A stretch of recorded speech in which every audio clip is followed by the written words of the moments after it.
This is the Dery Brothers Tribecast, a podcast for diehard Cleveland Indians fans. Presented to you by WaitingForNextYear.com. Now, here are the hosts, Matt and Todd Dery.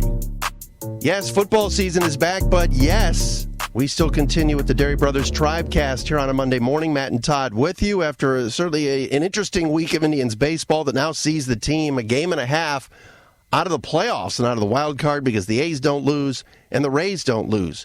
Tribe yesterday takes 2 out of 3 from the Twins, gets that series in the books. We got a lot to discuss here on the Dery Brothers Tribecast, brought to you by our friends at the Center for Advanced Dentistry, Dr. Ben Hornstein and company.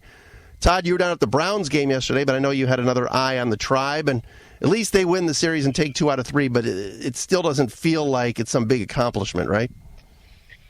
Well, yesterday the Twins were supposed to start Jose Barrios, and we expected to see, a more full lineup, I guess you could say, and then Max Kepler got hurt, and he left the game, and,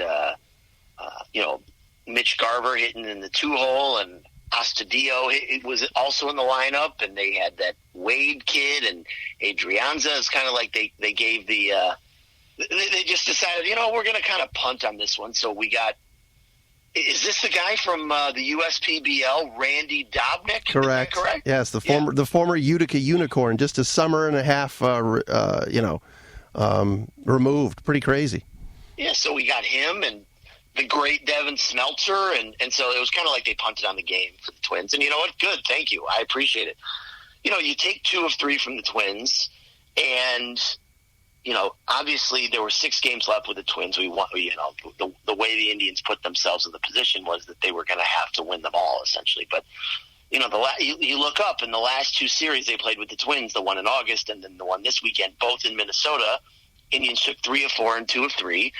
And, if things were a little bit different, I think we'd be a little bit more excited. But, like you said, there's still that giant gap, and knowing what the Twins have in their last 12 games on their schedule, it's tough to swallow. But, the bigger picture, like you said in the open, is the A's never lose and Tampa never loses. No. And Toronto really could have been helpful. They weren't. Tampa Bay, I think, swept them. I think that was a 4-game sweep. And then, the A's take 3 out of 4 from Detroit, the makeup game the other night. It was kind of a miracle comeback, I think, on Friday for the Tigers to win in extra innings, thanks to Dewell Lugo and some of these other scrubs. But, the Indians just have to focus on themselves and win series. But it's now to the point where they're running out of time. And you're right. The A's and Rays are going to come back to earth and lose some games. They're not going to win the rest of their games.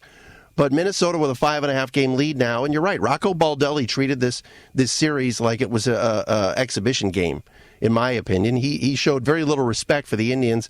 The one night the Indians won 6-2 on Friday night. Was it 10 innings or 11 innings? I think it was 10. It was 11. It was 11. The 11-inning affair. He trotted out every bullpen guy from AAA, and didn't show a lot of respect, which is fine. I mean, his team is better. But he's got some guys banged up. You mentioned Cruz and Kepler. As far as the Indians go, Todd, this week starts and ends. Whether we sit here and break down the weekend, it was good. But splitting those 4 games with the White Sox was torture. I told you last week Chicago has our number, and their guys see the baseball at our stadium somehow so well. I don't know if they got hidden cameras. I don't know if they got signs that are being stolen. I don't know what they're doing. But the White Sox, with the second worst offense in the American League in terms of runs scored, come in and just batter the ball around to garner a split of the 4-game series was really bad. Those games hurt. The White Sox series, when we talked in the pod last week, we both agreed that, if the Indians are going to make this the playoffs, at absolute worst, you got to take 3 or 4 from Chicago, and you really need a sweep. They won that first game 11-3, which was great, nice blowout, but that 6-5 Tuesday night blown loss. As I said that night, that one is on the Mount Rushmore of Tribe losses this year, with the Brad Hand grand slam to Dozier in Kansas City, the dual 13-0 losses to Baltimore, which I count as one, and then the infamous Mets meltdown. That was, things in that game. That was it's interesting. It was such a good game because it was 2-2. The Indians were up 2-1, actually. Clevenger was pitching to Gem. Eloy Jimenez, who absolutely killed us that entire series, crushed a 440-plus foot homer in the seventh to tie the game. You were feeling really down, like, oh, my God, we got to win this game. And then with 2 outs in the bottom of the seventh, Roberto Perez once again absolutely crushed one, 3-run homer. And you're like, all right, 5-2 going into the eighth, we're safe. Carlos Carrasco comes into the game. First home game as an Indian, standing O. Everyone's going crazy. Crowd's all holding up. Carrasco faces. And then all of a sudden the air is let out of the balloon with 2 outs. James McCann hit that 3-run homer, followed by Eloy Jimenez going deep again. And the Sox win 6-5. And, like I said to you, there's something wrong in the universe when this poor guy who's fighting leukemia comes in, homecoming, everyone's super excited for him. Right. He gives up 4 runs in the eighth. I mean, what is that? I mean, the other thing about it, too, is I don't have an issue with Tito. And Francona talked about it and said maybe I was wrong. And at least he admitted he might have made a mistake. There are so many managers and coaches that never do that, ever. And even some heads of countries. We don't need to go there. But let's there was one. But Carlos Carrasco, the minute he gave up that meatball to James McCann to tie it at 5, that should have been it. And I understand Tito wanted him to finish the inning, and maybe if he finishes the inning, he gets an ovation or whatever it was. But the minute he gave up that homer to tie it, and Jimenez is walking up to the batter's box, you have to take Carrasco out. Jimenez has killed us all week, seeing the baseball great. And at least keep it at 5-5 and go get somebody else. You've got expanded rosters. I don't care if you're bringing in James Hoyt. I don't care who it is. Carrasco didn't have it through a lot of pitches, and now is facing a very dangerous hitter. And Jimenez goes right field and it goes oppo, and then it's 6-5. So that's on Francona. And he had a rough week.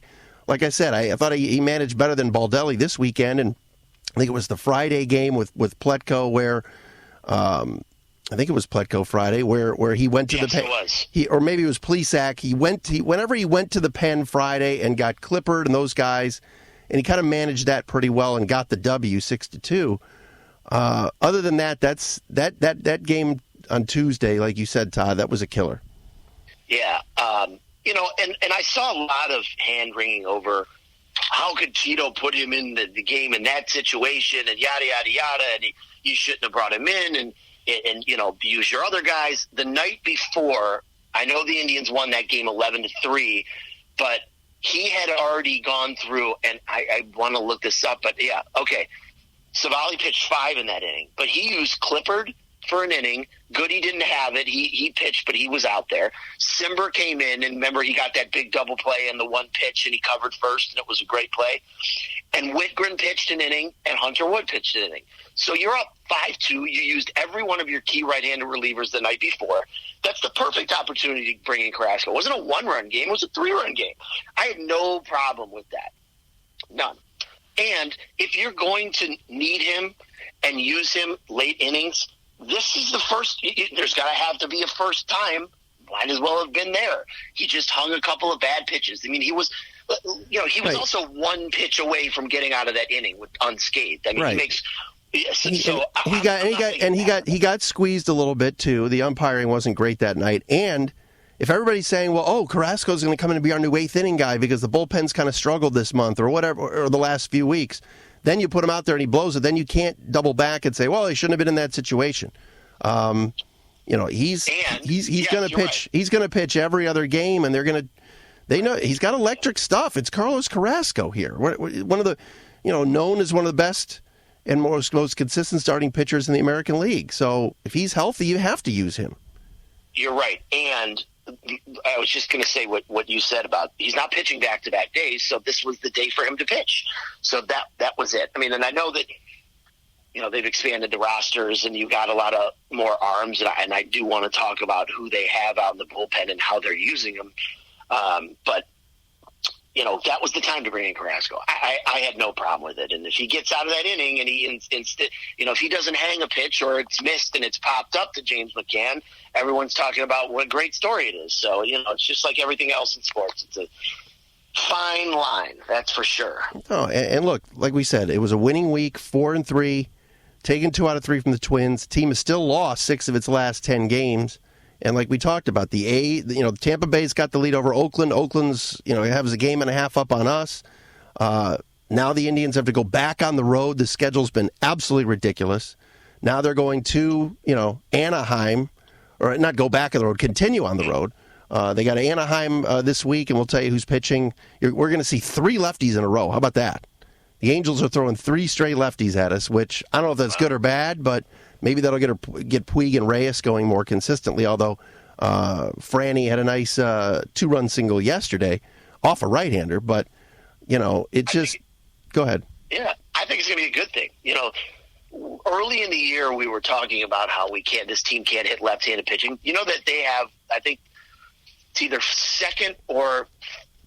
the second best or the third best record against left-handed starting pitchers in the majors.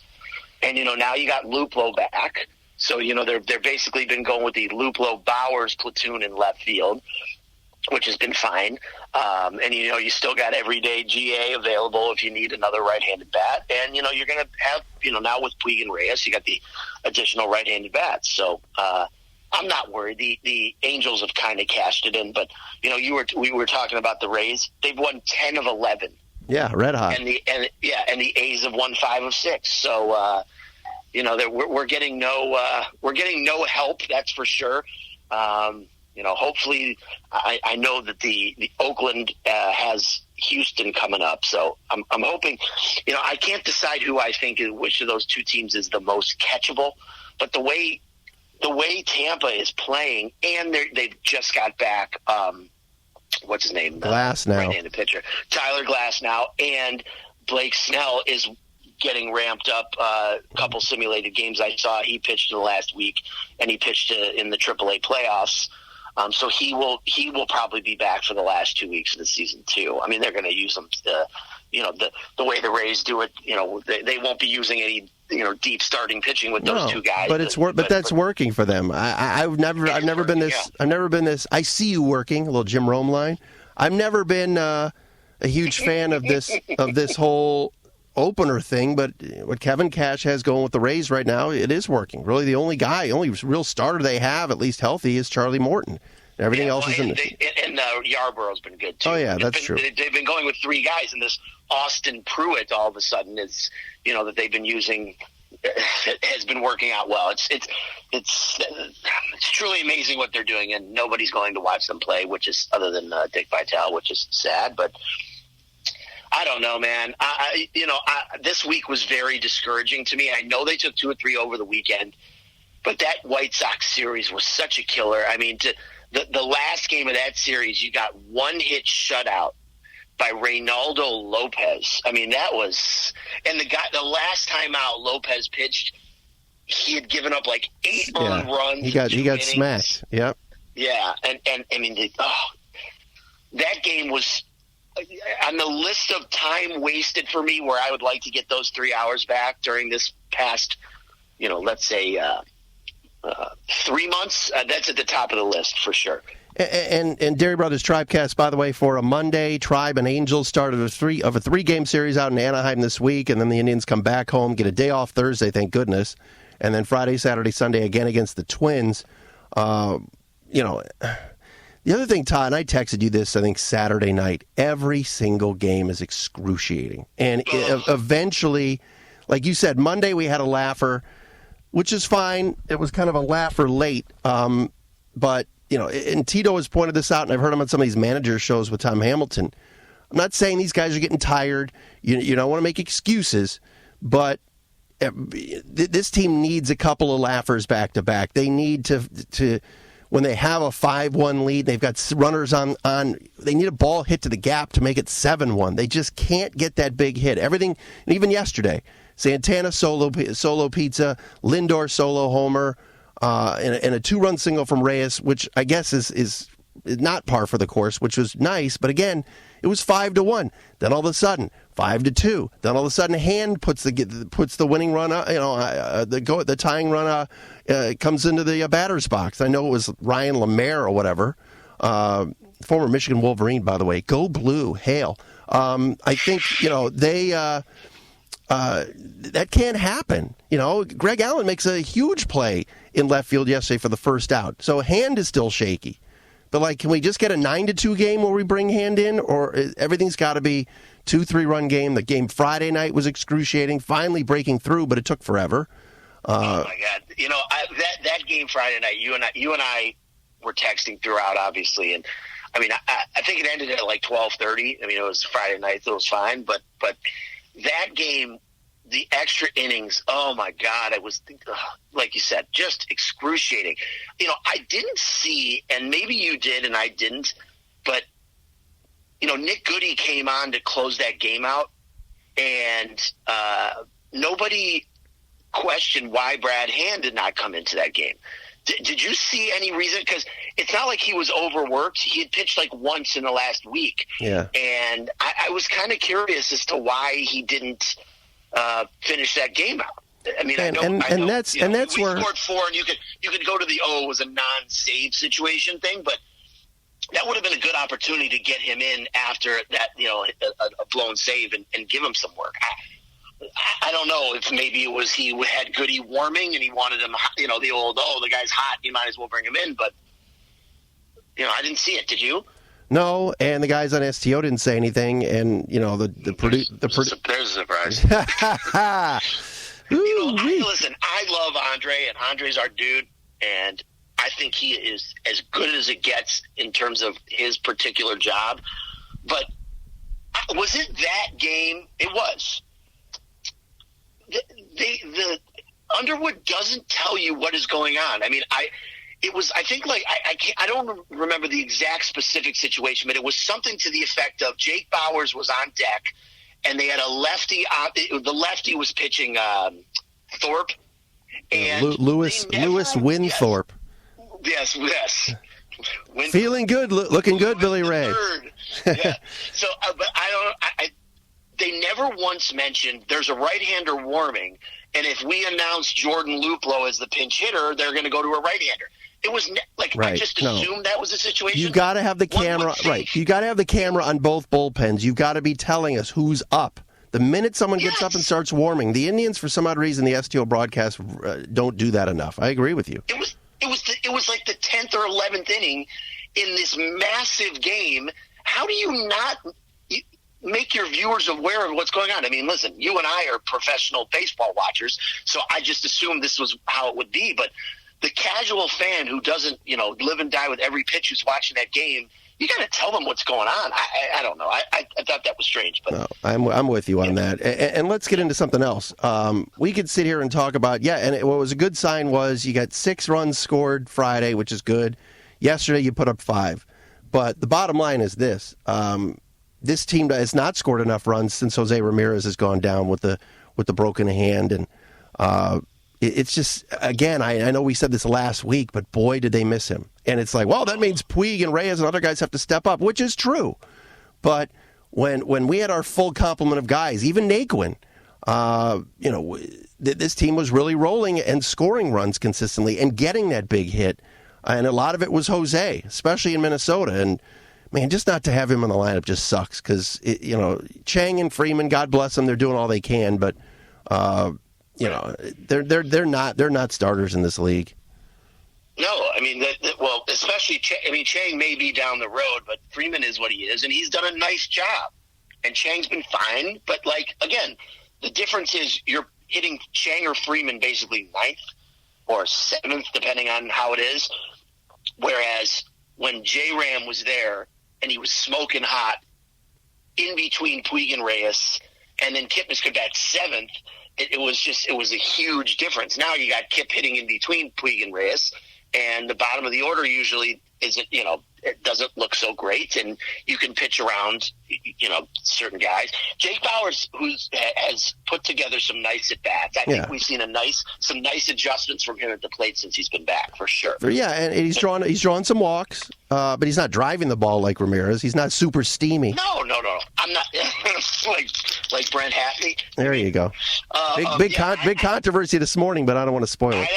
No spoilers. I'm going to be a day behind this week. Anyways. That's a Howard Stern reference for those of you that don't know. No, but it's going to be tough to score runs, and I know you said they scored 6. I know they scored 6 in that win Friday night, but 4 of them came in the 11th inning. So it's not like they went the first 10 innings scoring 2 runs. No, I know, and and it's just it's a real struggle right now, and Puig has been really struggling, and and the other thing is the margin for error, and you can't make mistakes on the base pass. You can't. What was the game? Jake Bauers got picked off of first base Saturday night. Yeah. Yes. Yeah. I mean, you cannot make those kind of mistakes with the way things are going right now. It's very frustrating. Saturday night's game was so winnable. Goody hung another. And that's something else we got to discuss. These bullpen roles right now, and who can be trusted and who can't. It's Goody has gone into a funk at the worst possible time, which doesn't help. Whitgren did a nice job yesterday. Yes. Two huge strikeouts of Crone and Mitch Gary Garver. If you had to give me right now your top 4 relievers that you trust, if you have 4, and you had to pitch your 4 best relievers, who are you trusting 1 to 4? Oliver Perez is probably number 1. Seriously. Yeah. I trust him more than Brad Hand at the moment. I guess Whitgren, Simber I like, but he's not trustworthy right now. Hand has really struggled. Goody, hopefully that was just a bad week and the slider of death returns. After that, who am I missing? I mean, Phil Maton? You're missing Carlos Carrasco? Who, Carrasco? Here's the correct order. Number 1, Oliver Perez. Yes. Number 2, and you didn't mention him because this was the guy you and I forgot was on the team 85. Oh, Tyler Clippard? Tyler Clippard. Yeah, oh yeah. No, Clippard is definitely number 2. Clippard is definitely number 2 after Oliver Perez. Maybe even number 1. I would say they're 1 and 1A, but Clippard's been really good. And we talked about this before. It's been because Goody's been so going down, not pitching very well lately, and Simber's been so up and down. Clippard's really stepped in and been really he's been a savior. And a huge savior. You remember 5-10 years ago, he hit 95, 96, and he threw hard. And now his fastball's only 90, but that changeup, it floats in there. 70s. Yeah, you see some 70s in there from time to time, which I enjoy. I mean, he knows how to change speeds. He's got that funky delivery falling off the mound, and he's a pro. He knows what he's doing, and he's seen these guys. So I think he's really been great. So my top 4 at this point would be Oliver Perez, Tyler Clippard. I still trust Whitgren, and then 4 is tough. I'm going to go with Carrasco right now over Goody because Goody can look really good, but he has a tendency to walk guys, and he is known to hang the slider of death from time to time too. And I just believe the more Carrasco pitches, the better he's going to be. So that would be where I would trust the guys.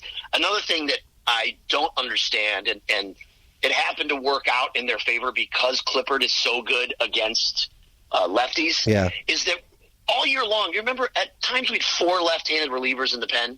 Yeah, we had Tyler Olson, Hand, Josh Smith, D. Smith, and Perez, yeah. Now we have one. Now we have one. Hand is 2, but they're not using him for 4-out saves unless, and that may come to fruition this week. We'll see. Well, the other night, it was that Friday night game. It was the same thing. Kepler ended up coming up in a key spot after, I want to say, Simber put a couple guys on, or maybe I can't remember who it was, but somebody walked somebody with 2 outs, and You had no lefty to bring in Kepler. Oh, and it had to have been Simber because then they went to Clippard to get him out. You had no lefty in the bullpen to go and face their best lefties. Earlier in the year, when we've played the Twins, it was almost like every single time it was the same. Come the eighth inning, Oliver Perez was ready to face the first two guys in the lineup, which was always Kepler and Polanco. But this time, Oliver Perez, because he's so important, was used earlier, and you had no lefty to go to. And I'm like, well, Josh Smith has to be down in Columbus for the playoffs? I mean, I'm not saying Josh Smith is... Governor's Cup, baby. Yeah, Governor's Cup. You know what? Why is James Karinchak not here throwing 100 miles per hour when I'm forced to watch Phil Maton and Hunter Wood? I think they're terrified to bring Karinchak up just because he's a bit of a walk machine. I mean, yeah, he strikes everybody out, but when he's... Is he, though? Well, I think that's what they think. No, the whole thing that Tito said this week was, there's certain things he's got to work on, like fielding his position and holding runners on. You know what? That stinks. That's bullshit. It's total bullshit, and it stinks of Yandy Diaz needs more infield practice to me. Ooh-wee. Speaking of Tito, we're going to hear. I want you to tell us about Dr. Ben in a second, but would you have benched Puig Saturday night when he grounded back to the pitcher and just turned and walked to the dugout? If this was May or June or a game that didn't matter, yes. But in September, you got to put that stuff to the side and you got to win with your best players. That was horrible. Not to mention, yeah, it was horrible. But you know what? He redeemed himself later in the game, and he knew he was wrong and whatever. You know, at this point, late September, when you're a game out of the playoffs, is not the time to teach lessons. And if Tito would have yanked him for that, I would have said the exact same thing, and I would have said that was so stupid. He knows he did wrong. You yell at him. You call him out. It's a different story. He's a veteran. And yanked him? Well, I don't know if I would have yanked him. I hate that stuff, and I don't want to be, I don't want to be two-faced on it. I mean, and if I watch Miguel Cabrera Cadillac to first, I always say that. How come the Tigers never just sit him and say, you know what, you're not going to run hard, have a seat? And, with Puig this weekend, he was smashing a Mercado on one play. He loves these, if it's a double and the guys are on base, then all of a sudden, the guys are at second and third, and he picks up the ball late and shows off his arm and throws the ball into the stands. I mean, he's done that a couple of times. I love him, and I think he's going to heat up. I think this downward trend with him at the plate is going to be over soon. I have a good feeling about going out to Anaheim and him wearing out some of the left-handers. That would be good. But as far as the other night, if Tito would have benched him, I wouldn't have had a problem with it because that was weak. That was real weak. It was, but, again, you want to do that in June, you want to do that in May, that's fine. In September, when you have basically not a great bench behind it, I can't be sitting this guy. I just can't. It's too important. It's too important to be teaching lessons at that point in the season. He knows he screwed up. No doubt. Paul Hoynes, by the way, tweeting out, Puig going back to the dugout instead of running it out. The clock is ticking on his time here in Cleveland. Oh, Hoynes, he's the man. Old Bitterman, the guy's the best ever. He really is. All right, Matt and Todd Dery, the Dery Brothers Tribecast. We're going to tell you about the this week and the pitching matchups. But first, Todd's going to tell you all about the Center for Advanced Dentistry. As Dr. Ben Hornstein. I'm sure Dr. Ben wasn't real thrilled with yesterday's fiasco down by the lakefront. I'm sure he wasn't, although, he did grow up a Bengals fan. That's right. But he roots for the Browns now. He's been in Cleveland long enough. But go Browns. You want to go in and get a great teeth cleaning. You want to go in and get a good consult. You need a good dentist, someone who's going to put you at ease and not scare you and make it a positive experience. You got to check out the Center for Advanced Dentistry over there at Orange Place in Beechwood. Check them out on Twitter at CFAD Beechwood, CFAD.net. Dr. Ben has been taking care of myself and my family for years. He does a terrific job. They everybody that works there couldn't be nicer. And like I said, no one likes going to the dentist. I got to be honest, I enjoy going because they make it such a positive experience. Wow. And so easy. And, I've been going to the same hygienist, I swear, for the last 20 years. Sandy has been taking care of me. Everything's all good in there. And, big sports fans, big Tribe fans, listen to the podcast. Definitely go and check them out. Again, the Center for Advanced Dentistry, Dr. Ben Hornstein, CFAD.net. All right, before we get to the pitching matchups and what this week's going to look like for the Indians, first starting out in Anaheim tonight, 10:05 start. And I never go to sleep, so I guess I'm going to stay up. This will be good for you, with everything that's going on. I know. To have the Indians keep you up until 2 a.m. I have a huge project tomorrow and at work and a big event, and this is not going to end well. But hopefully a victory makes me feel better. Real fast, so you were down at the lakefront yesterday for the big brown and orange affair as they get their asses kicked. But you say you have a good story. I can't wait to hear this one. Well, it's not so. It's a good story, but for those who went to the game yesterday, the Browns and the Browns game, they for Super Bowl Super Browns. Sorry, that's right. For the last 2 or 3 weeks, they have been scaring the life out of anybody with tickets because they moved to the mobile tickets this year for the first time, which is what every other organization has been doing forever. No more paper tickets. Got to be mobile tickets. Can't be a screenshot. And if you want to print a ticket out, you can't. And if you have to, and you must, you had to go to the box office the day of and show some proof of purchase, and then they would print them out for you. And then, okay, so I enter the dog pound entrance. They moved all of the metal detectors, like they pushed them out towards the street almost. It was the biggest clusterfuck I have ever seen trying to get into. It was. They scared everyone to get there early, so everybody got there early, but they had no contingency plan whatsoever. There's no lines. It is a mob scene of people. I will text you the picture I took. I held my phone up. So it was like a mosh pit, no lines? Just imagine your mother and my mother in this crowd of people. Okay? I got to give her credit. She handled it very well. That's horrible. I told her 2 years ago she never would have been able to do it, but she did it great. It was so bad, Matt. Wow. I'm not kidding. How do you not put up some barricades with that they have at the airport and stuff? Make lanes. Lanes. It was just Form 2 lanes. Coliseum Form 2 lanes. So I literally put Andrew on my shoulders because I couldn't see how far ahead we were. He's not 7 or 8 anymore either. No, he's 12. I had him on my shoulders for a good 20 minutes, scoping it out. What a mess. That's what you should have known, right? Aunt Linda from far away, they were up there. It was so awful. You should have known then and there they were going to lose. I was just going to say, it was a shit show getting there. It was a shit show on the field after that first drive. But I will say this. It was highly entertaining for the first, when they announced the team and when they came out and when they scored on the first drive. And then once the extra point was missed, it was all downhill. But this is like the text. This is a Tribe thread. Yes, sorry. Podcast. All right. So this week, again, the Angels, like you said, they've got some players. I mean, Mike Trout's been banged up with a toe injury, but I think he's back. The Justin Uptons of the world. They gave him a couple off days this week. Yeah, let him rest.